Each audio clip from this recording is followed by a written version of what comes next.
Olá a todos vocês, estamos aqui para dar continuidade às nossas aulas ciclo gravado. E nas aulas anteriores, nós estudamos um pouco sobre as leis de Newton e como foi a definição de todas elas. Vimos que a primeira lei, ela se refere ao princípio da inércia, que todo o corpo tende a se manter em movimento retilíneo uniforme ou parado, ao menos que haja uma aplicação de uma força sobre ele. Vimos a segunda lei, que ela quantifica quanto de aceleração o corpo tem ao ser aplicada uma força sobre ele, e vimos também a terceira lei, que relaciona a ideia de ação em reação.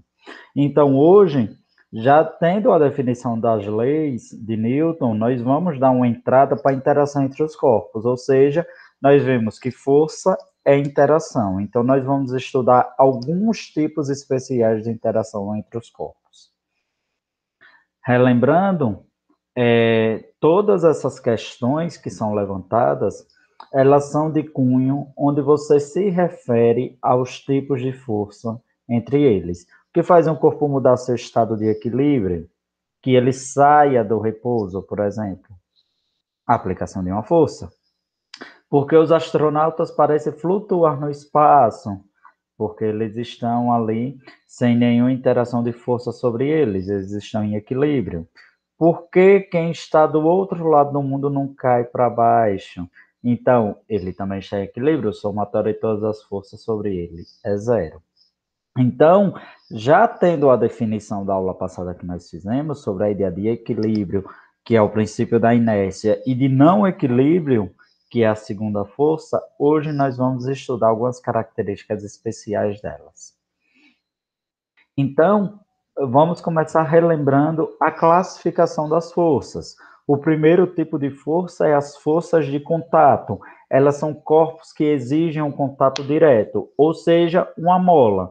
Uma mola, ela é um tipo, ela apresenta uma força elástica, que é um tipo de força de contato.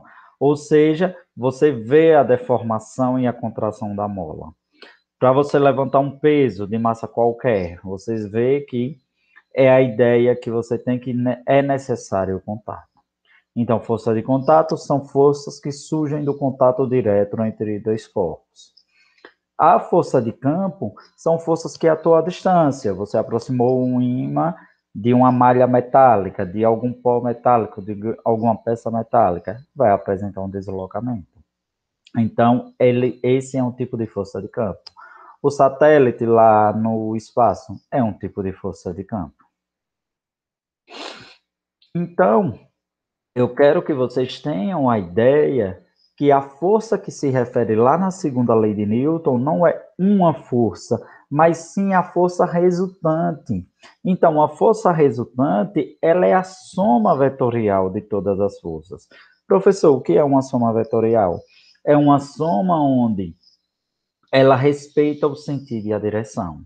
Então, por isso que quando você quer, digamos assim, empurrar uma geladeira, você geralmente aplica uma força no centro dela, porque o centro de massa de um corpo é o centro dele, o meio.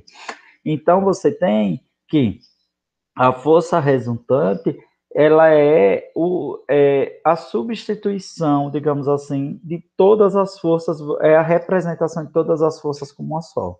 Por exemplo, se eu puxo uma corda de um lado e uma pessoa puxa no sentido oposto de outro, você tem que a força resultante vai ser quem aplicar maior, a intensidade de quem aplicou a maior diferença.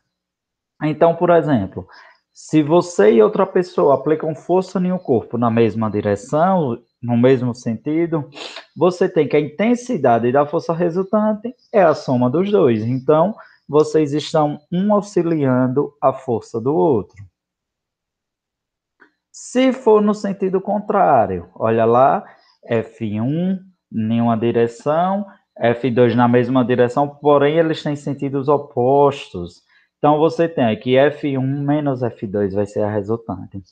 Professor, por que não pode ser F2 menos F1?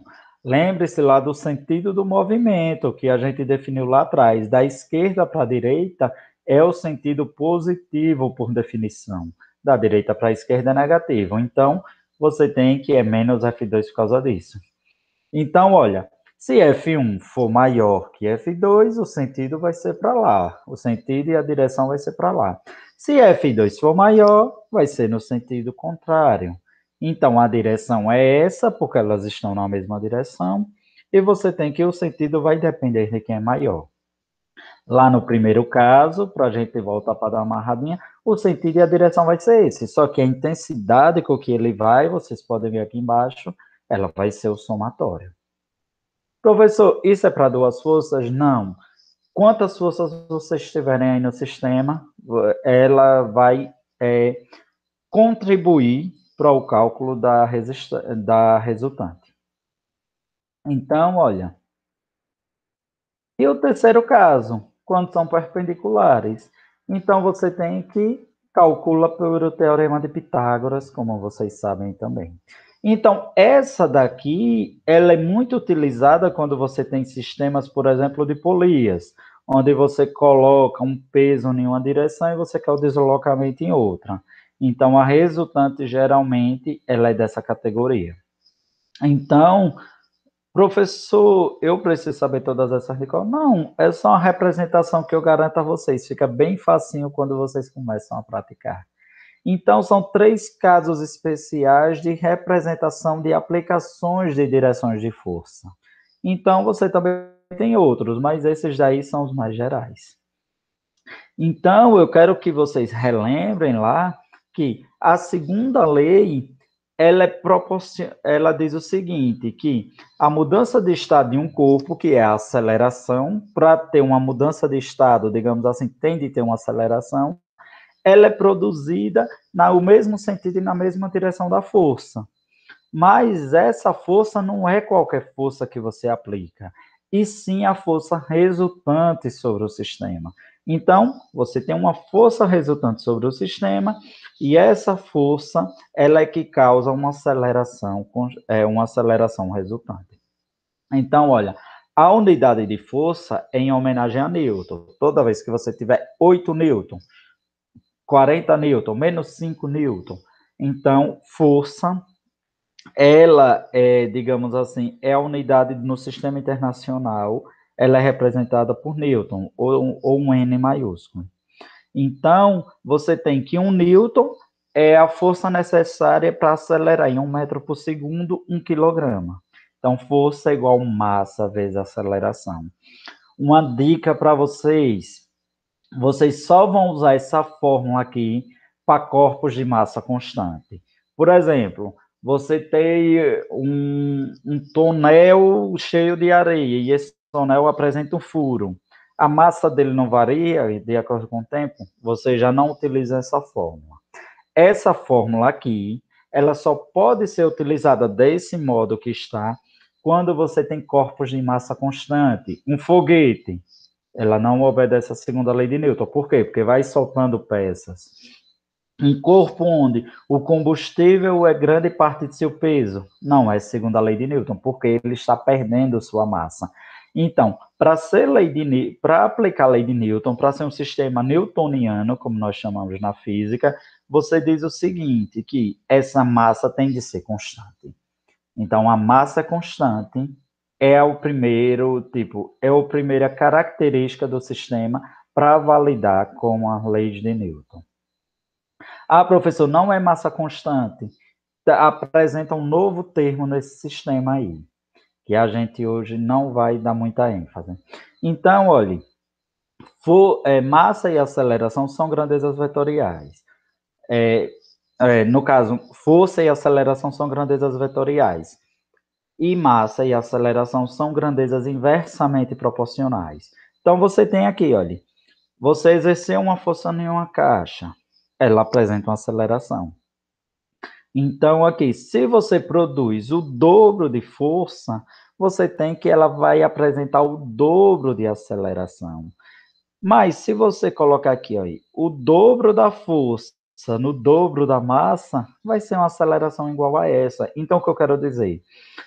A força depende em quem você vai aplicar. Então, a força que você utiliza lá para empurrar um bloco de cimento, ela gera uma aceleração. Se esse bloco tivesse o dobro da massa, seria a metade da aceleração. Então, eu quero que vocês relembrem lá da primeira lei, da qual foi definida, que a dificuldade de colocar o corpo em movimento é a massa. Então, assim, massa não é nada mais do que a medida de inércia de um sistema. Então, quanto maior a massa, maior é a inércia do sistema.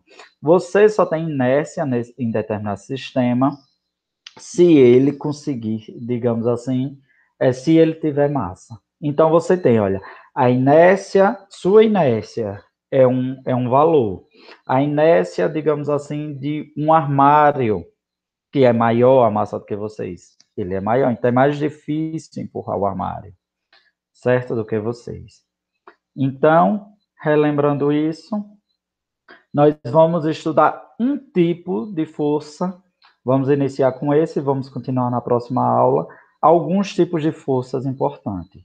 Então, olhem, a força gravitacional que existe na Terra, ela é devido à interação que nós temos com todo o sistema terrestre.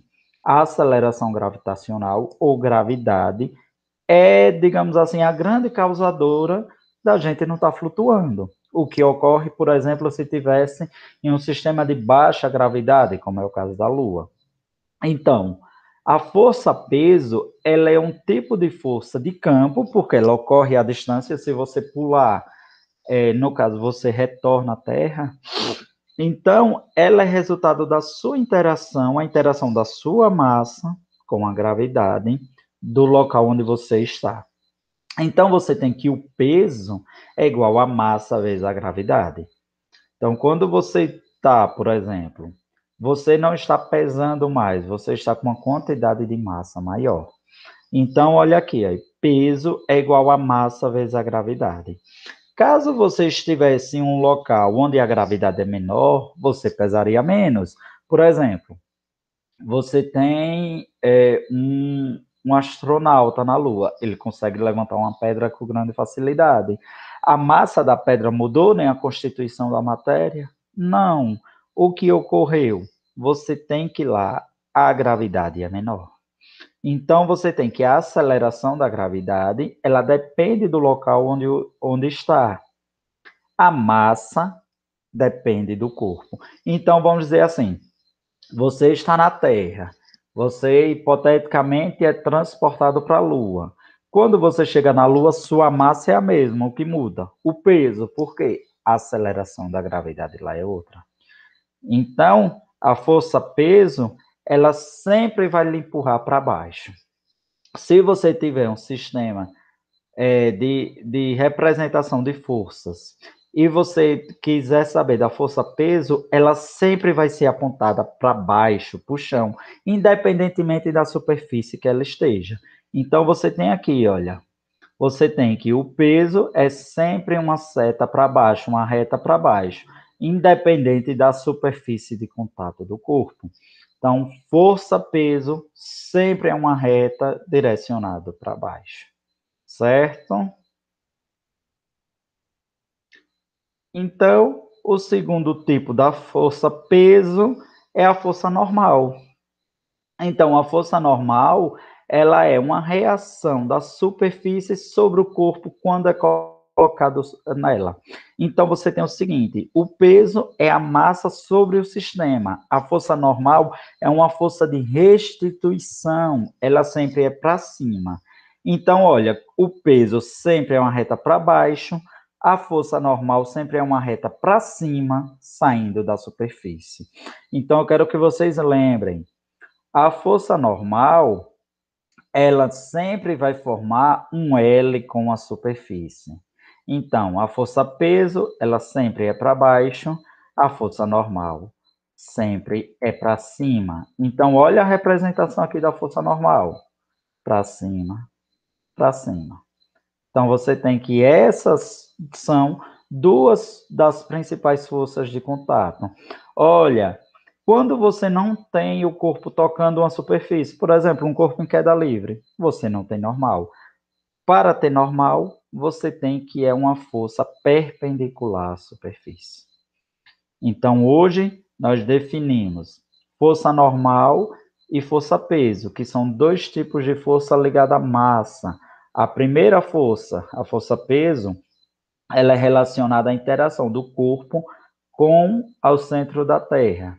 O segundo tipo, que é a força normal, ela é relacionada e relacionável com a restituição da superfície ao colocar um peso sobre ela. Então, para ter força normal, tem de ter a força-peso. Então, ela é o par da força-peso. Eu quero que vocês lembrem também, devido à terceira lei de Newton, sempre nós temos que o número de forças do universo é um número par. Por quê? Para toda ação há uma reação. Não tem força de interação, não há nenhuma interação sem reação no sistema. Então, essa é a ideia que nós falamos. Próxima aula, vamos continuar com alguns tipos especiais de força. E a partir de agora eu continuo de modo síncrono. Até mais.